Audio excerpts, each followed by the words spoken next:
મહાકુંભ પ્રયાગરાજ ખાતે BAPS સ્વામિનારાયણ સંસ્થા દ્વારા મહાકુંભમાં પરમ પૂજ્ય મહંત સ્વામી મહારાજના આશીર્વાદથી એક વિશિષ્ટ શિબિર યોજી છે.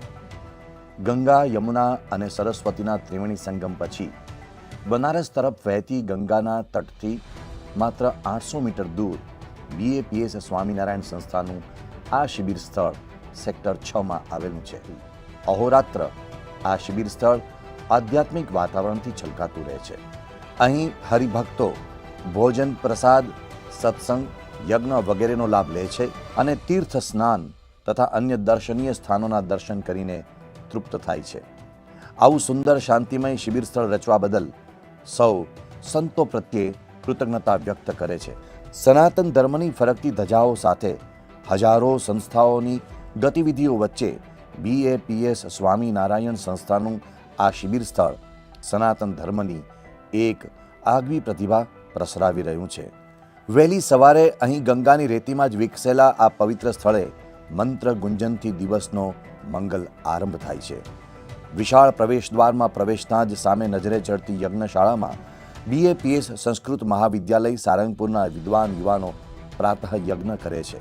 અહીં નોંધવું જોઈએ કે અહીં 5 સમયનો યજ્ઞ થાય છે. વહેલી સવારથી લઈને સંધ્યા સમય સુધીના વિવિધ 5 સમયે વિદ્વાન યુવાનો વૈદિક મંત્રગાન સાથે યજ્ઞ નારાયણને આહુતિ અર્પે છે.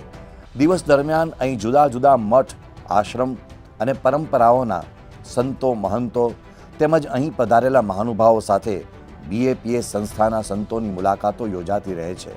અત્રે ઉલ્લેખનીય છે કે BAPS સ્વામિનારાયણ સંસ્થાના વરિષ્ઠ સંતો પૂજ્ય બ્રહ્મ વિહારીદાસ સ્વામી, પૂજ્ય ભદ્રેશદાસ સ્વામી વગેરે સંતોએ જુદા જુદા અખાડાઓ તેમજ સનાતન ધર્મના આચાર્ય મહામંડલેશ્વરો, શ્રી મહંતો, મઠાધિપતિઓ વગેરેની શુભેચ્છા મુલાકાત પણ લીધી હતી. ગંગા, યમુના, સરસ્વતી ત્રિવેણીના પટમાં પ્રયાગરાજ ખાતે 15થી 20 કિલોમીટર લાંબા પટમાં ફેલાયેલા આ કુંભ મેળામાં પૂજ્ય આચાર્ય મહામંડલેશ્વર સ્વામી શ્રી અવધેશાનંદ ગિરિજી મહારાજનો પંડાલ ઉલ્લેખનીય છે. પૂજ્ય સંતોએ જૂના અખાડા પીઠાધીશ્વર પૂજ્ય સ્વામી શ્રી અવધેશાનંદ ગિરિજી મહારાજ સાથે શુભેચ્છા મુલાકાત કરી ત્યારે પરમ પૂજ્ય મહંત સ્વામી મહારાજે પાઠવેલો ખાસ અભિવાદન પત્ર તેમને અર્પણ કર્યો હતો. પૂજ્ય સ્વામીજીએ પણ સંતોનું ઉષ્માભર્યું સ્વાગત કર્યું હતું. તેઓએ પરમ પૂજ્ય પ્રમુખ સ્વામી મહારાજના સ્મરણ સાથે પરમ પૂજ્ય મહંત સ્વામી મહારાજને પોતાના પ્રણામ પાઠવ્યા હતા. આ સાથે સંસ્થાના સંતોએ પૂજ્ય મહામંડલેશ્વર સ્વામી શ્રી બાલકાનંદ ગિરિજી મહારાજ, પૂજ્ય આચાર્ય મહામંડલેશ્વર સ્વામી શ્રી કૈલાસાનંદ ગિરિજી મહારાજ, પ્રસિદ્ધ સંત શ્રી યોગી બાલકનાથજી મહારાજ, પૂજ્ય મહામંડલેશ્વર સ્વામી શ્રી જ્ઞાનદેવજી મહારાજ તેમજ શ્રી રામ જન્મભૂમિ મંદિર ન્યાસ ટ્રસ્ટના મહાસચિવ શ્રી ચંપતરાયજી, વિશ્વ હિન્દુ પરિષદના સૂત્રધાર શ્રી દિનેશ ત્રિવેદીજી, વિશ્વ હિન્દુ પરિષદના જનરલ સેક્રેટરી શ્રી મિલિંદ પરાંદેજી વગેરે સાથે પણ સ્નેહ મુલાકાત કરી હતી. પરમ પૂજ્ય મહંત સ્વામી મહારાજ વતી સૌનું અભિવાદન કરવામાં આવ્યું હતું. તારીખ 24 જાન્યુઆરીના રોજ મહાનિર્વાણી અગ્નિ અખાડાના મહાસચિવ સ્વામી શ્રી સંપૂર્ણાનંદજી મહારાજ સાથે પણ સંતોએ શુભેચ્છા મુલાકાત કરીને મહંત સ્વામી મહારાજ વતી પ્રણામ પાઠવ્યા હતા. આ સાથે રાત્રે સંતોએ શૃંગેરી પીઠના શંકરાચાર્ય પરમ શ્રદ્ધેય પૂજ્ય સ્વામી શ્રી વિધુશેખરજી મહારાજ સાથે પણ શુભેચ્છા મુલાકાત કરી હતી.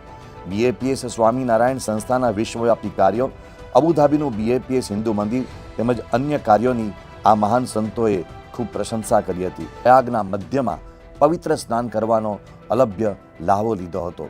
વિશ્વ શાંતિની પ્રાર્થના સાથે માંગલિક શુભ સંકલ્પો કર્યા હતા. અત્રે સમતા અને આસ્થાનો જાણે એક અનોખો માહોલ જોવા મળતો હતો.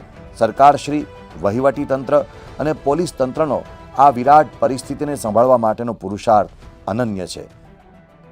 સંસ્થાની આ શિબિરમાં સતત 1 મહિના કરતાં વધારે સમય સુધી આધ્યાત્મિક વાતાવરણનો લાભ લાખો લોકો માણી રહ્યા છે.